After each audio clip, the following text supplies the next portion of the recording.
Perkenankan saya untuk membacakan pers rilis perkara gratifikasi PNS pajak tersangka HNV. Pada tanggal 12 Februari 2025, KPK menetapkan tersangka HNV selaku PNS pada Direktorat Jenderal Pajak Kementerian Keuangan Republik Indonesia atas dugaan tindak pidana korupsi berupa penerimaan gratifikasi oleh pegawai negeri atau penyelenggara negara yang dianggap pemberian suap apabila berhubungan dengan jabatan dan yang berlawanan dengan kewajiban atas tugasnya. Perbuatan tersangka HNV diduga melanggar pasal 12B besar, pasal gratifikasi, Undang-Undang Nomor 31 Tahun 1999 tentang pemberantasan tindak pidana korupsi, sebagaimana telah diubah dengan Undang-Undang Nomor 20 Tahun 2001 tentang perubahan atas Undang-Undang Nomor 31 Tahun 1999 tentang pemberantasan tindak pidana korupsi. Adapun modus operandinya sebagai berikut. 1. Bahwa sejak tahun 2011, tersangka HNV menjabat sebagai Kepala Kantor Wilayah Direktorat Jenderal Pajak Provinsi Banten.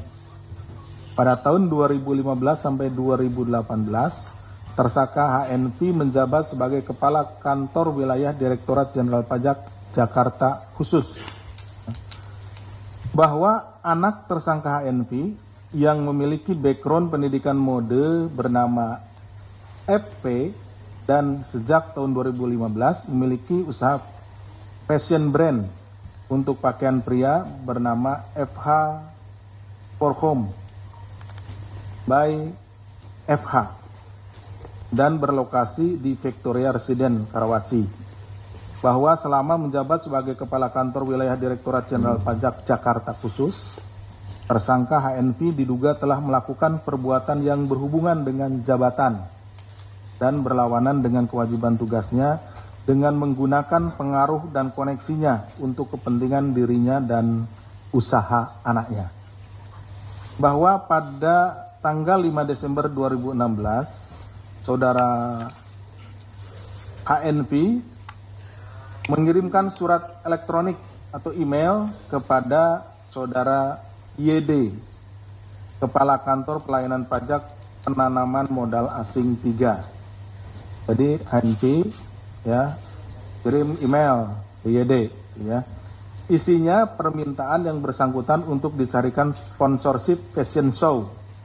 Jadi anaknya akan melakukan fashion show, yang bersangkutan minta sponsorship ya melalui YD ya untuk FH Prokom by FH yang akan dilaksanakan tanggal 13 Desember 2016. Permintaan ditujukan untuk 2 atau 3 perusahaan yang kenal dekat saja. Jadi untuk 2 perusahaan. Jadi minta YD itu memilih 2 atau 3 perusahaan yang kenal dengan yang bersangkutan. Dan pada budget proposal tertera nomor rekening dan nomor handphone EP putrinya ya. Jadi di proposal yang disertakan di email itu ada nomor handphone dan nomor rekening dengan permintaan sejumlah 150 juta rupiah. Jadi permintaannya itu sudah dijelaskan kebutuhannya 150 juta. Bahwa atas email permintaan tersebut terdapat transfer masuk ke rekening Saudara EP yang diidentifikasi terkait dengan pemberian gratifikasi yang berasal dari wajib pajak Kantor Wilayah Pajak Jakarta Khusus maupun dari pegawai KPP Penanaman Modal Asing 3 sebesar 300 juta rupiah. Jadi kemudian ada transfer masuk 300 juta rupiah walaupun di awal disebutkan kebutuhannya hanya 150 juta. Bahwa pada tahun 2016 sampai 2017 keseluruhan dana masuk ke rekening milik EP terkait dengan pelaksanaan seluruh fashion show yang berasal dari perusahaan atau perorangan yang wajib pajak, ini yang wajib pajak ya, dari Kantor Wilayah Pajak Jakarta Khusus, jumlah keseluruhannya 387 juta rupiah. Kemudian selain dari yang tadi masih pada tahun 2016-2017 keseluruhan dana masuk ke rekening EP terkait fashion show juga, tapi ini berasal dari perusahaan atau perorangan yang bukan wajib pajak. Kalau tadi yang wajib pajak, ini yang bukan wajib pajak. Kantor wilayah Jakarta khusus adalah sebesar 417 juta rupiah. Jadi rupanya emailnya itu tidak hanya kepada perusahaan, tetapi juga pada akhirnya mungkin sebar ke orang-orang yang terdekat atau orang-orang yang kenal dengan saudara HNV ini. Seperti itu, sehingga ada yang tadi yang perorangan, kemudian juga ada yang perusahaan, ada yang wajib pajak, ada yang bukan. Bahwa seluruh penerimaan gratifikasi berupa sponsorship pelaksanaan fashion show jumlahnya dijumlahkan kemudian ya, jadi 804 juta, di mana perusahaan-perusahaan tersebut menyatakan tidak mendapat keuntungan atas pemberian uang sponsorship untuk kegiatan fashion show, tidak mendapatkan exposure atau keuntungan lainnya. Jadi ini nanti yang akan membedakan dengan suap ya. Suap itu ada kepentingan dari pihak yang pemberi suapnya, seperti itu. Bahwa pada periode tahun 2014 sampai 2022, saudara HNV diduga beberapa kali menerima sejumlah uang dalam bentuk falas dolar Amerika dari beberapa pihak terkait melalui saudara BSA. Selanjutnya saudara BSA melakukan penempatan deposito pada BPR menggunakan nama pihak lain dengan jumlah yang sudah diketahui sebesar 10.347.010.000 dan pada akhirnya melakukan pencairan seluruh deposito dan ditransfer atau dimasukkan ke rekening saudara HNV sejumlah 14.888.834.634. Jadi ini sistemnya dia memutar gitu ya.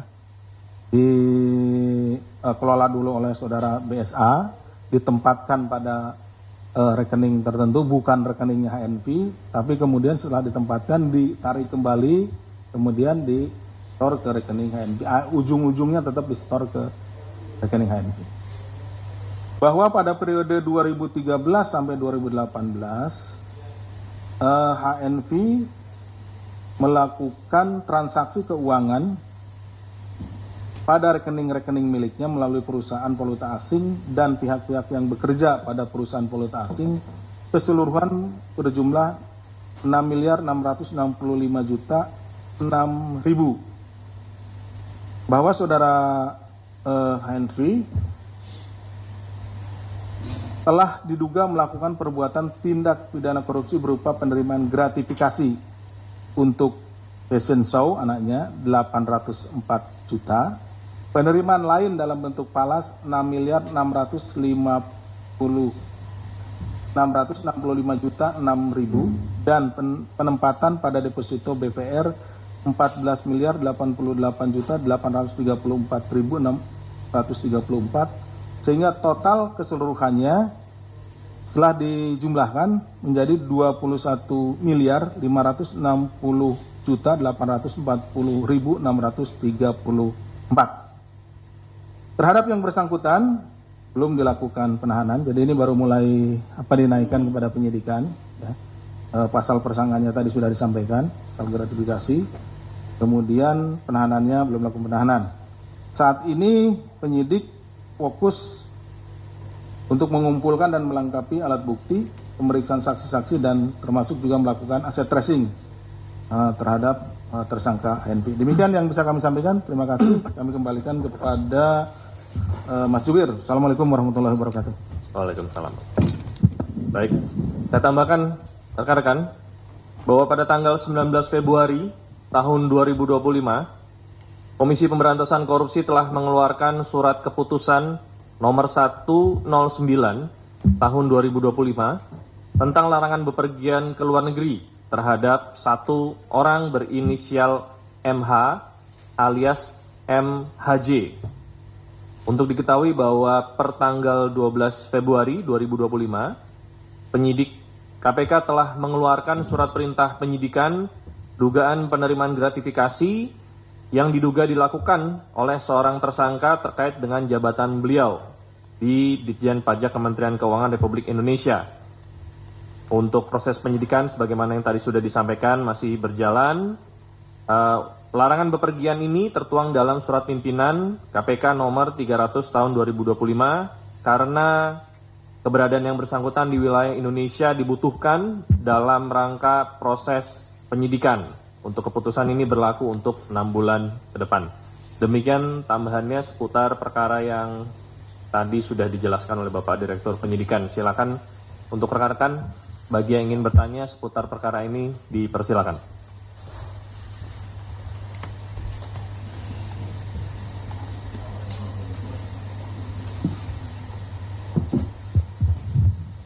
Selamat sore Pak Asep, Mas Tesa. Ingin ada 2 pertanyaan. Yang pertama untuk TSK HNV ini apakah saat ini masih aktif di Ditjen Pajak atau sudah pensiun? Dan yang kedua ini untuk awal laporannya ini ada yang dilaporkan atau pengembangan dari kasus yang sudah ada? Itu aja, makasih. Ada lagi?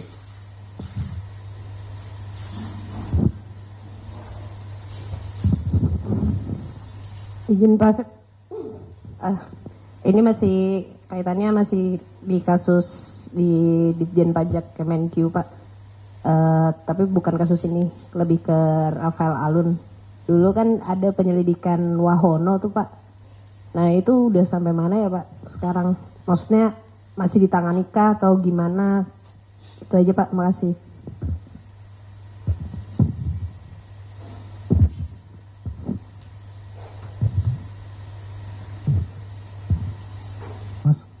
Willy Mas dari yang Kompas. Tadi Mas Tesa bilang MH sama HNV ini orang yang sama nggak? Sama. Oh sama begitu. Nah baru tadi kan menyalahgunakan jabatannya gitu Mas. Kira-kira dalam rangka apa ya Mas? Karena kan kantor pelayanan pajak dan kantor wilayah pajak. Nah itu untuk apa dan juga gratifikasinya dalam rangka apa Mas? Tadi mungkin belum terungkap ya Mas. Uang-uang itu untuk apa diberikan gitu Mas ibaratnya dari pemberi ini. Lagi? Cukup ya? 3 aja. Silakan Bapak Adit. Terima kasih. Saya yang ingat yang Mbak Tasya saya namanya. Ya, yang ingat namanya saya Mbak Tasya. Wow. Baik, ada 1, 2, 3, 5 pertanyaan ya dari 3 penanya. Yang pertama, apakah ini masih aktif atau sudah resign?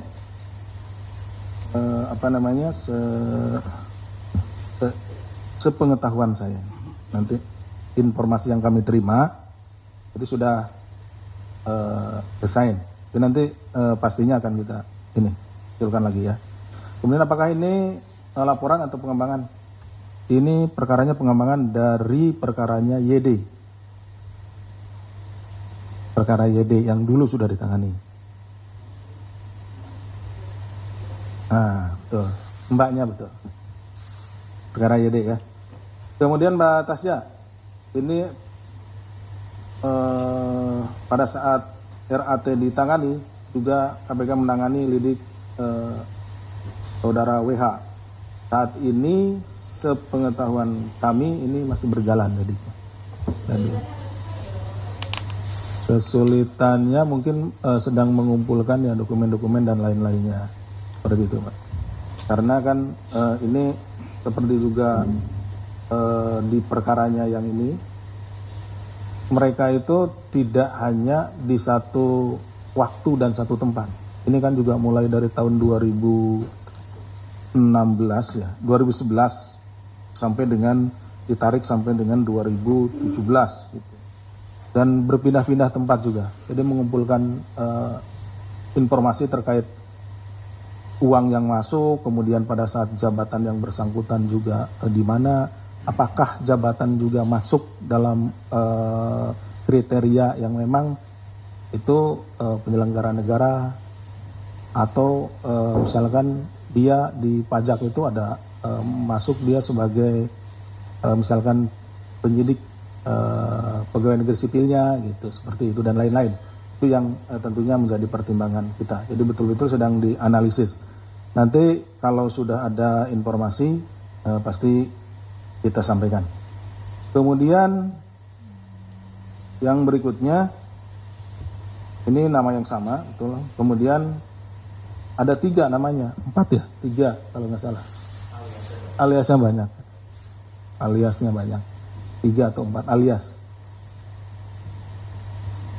Nah, itu kami temukan di KTP, kemudian juga di paspor, sehingga ketika kita melakukan cekal, termasuk juga nama aliasnya, hanya ada lebih dari 2 lah.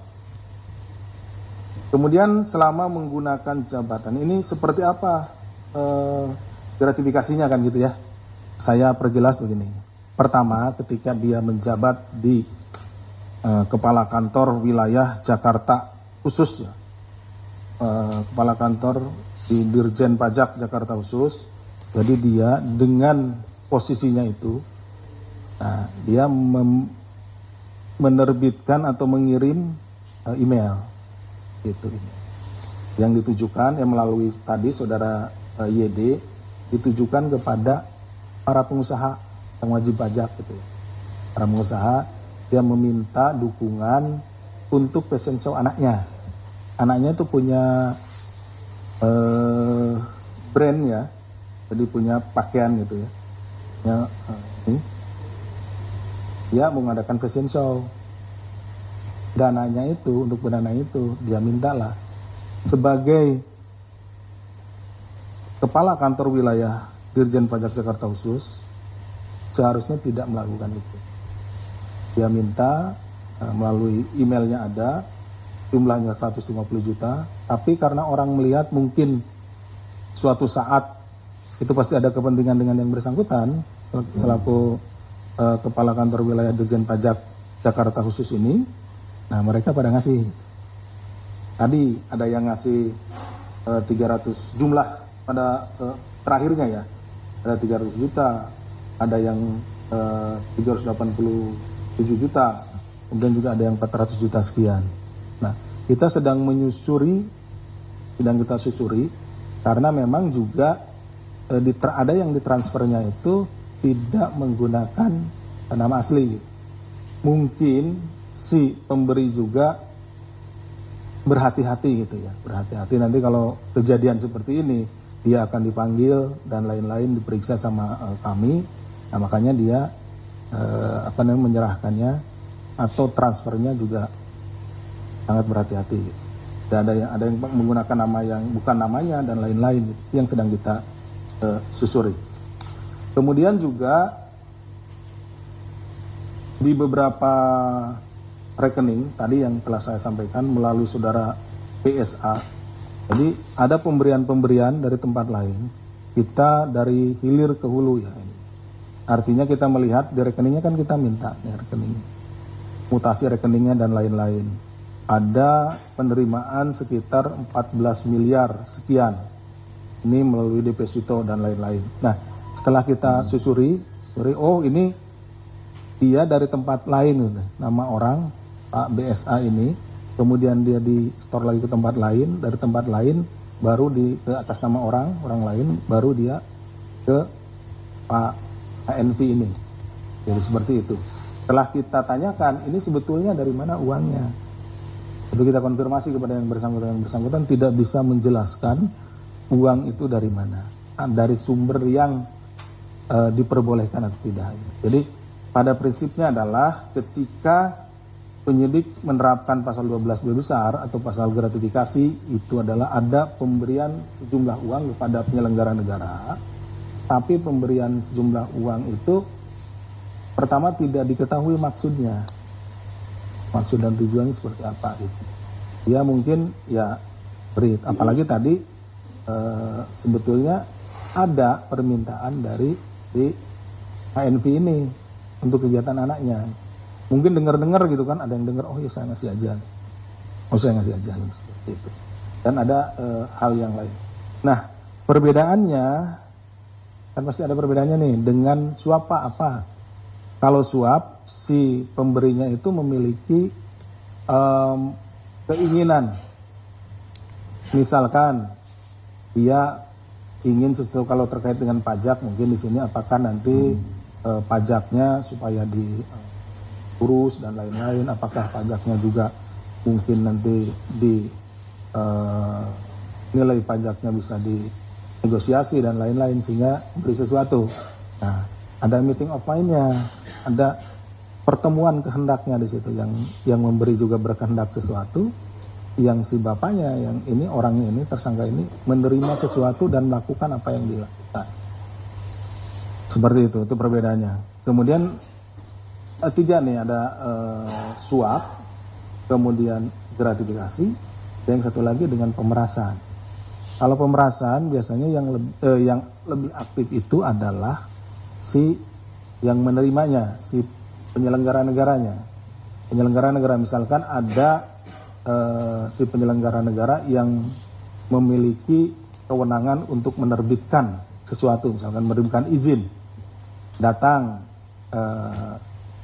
orang, misalkan mau ngurus izin. Kata si